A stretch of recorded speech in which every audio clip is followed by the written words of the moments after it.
সবার প্রথমে সবাইকে জানাই শুভ রথযাত্রা। আজ রথের দিন, আর রথে স্পেশাল কিছু বানাবো না তাই আবার হয়।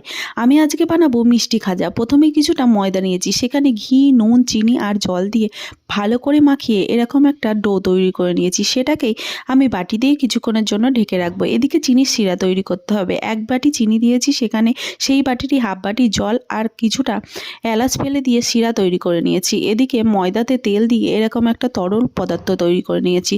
তারপর এদিকে আমি ময়দাগুলো দিয়ে বেশ 6টা রুটি বানিয়ে নেব।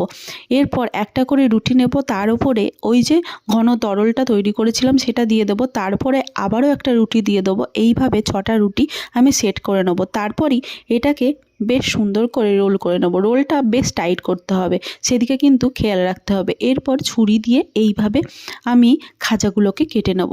খাজাগুলো সুন্দর করে কাটার পর এরপর গরম তেলে এগুলোকে লাল করে ভেজে নিতে হবে। গ্যাসের ফ্লেম অবশ্যই লো রাখবে, একদম হাই করবে না, তাহলে কিন্তু ঠিকঠাক হবে না।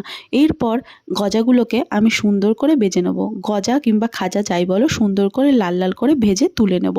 এরপরে ওই যে চিনির রসটা বানিয়েছিলাম সেখানে দিয়ে ওই 5 মিনিট মতো রেখেছিলাম, তারপরেই তুলে নিয়েছি। তৈরি হয়ে গেছে আমাদের এই মুচমুচে খাজা। খেতে দারুণ হয়েছিল। রেসিপিটা কেমন হলো অবশ্যই কমেন্টে জানিও। জয় জগন্নাথ। টাটা।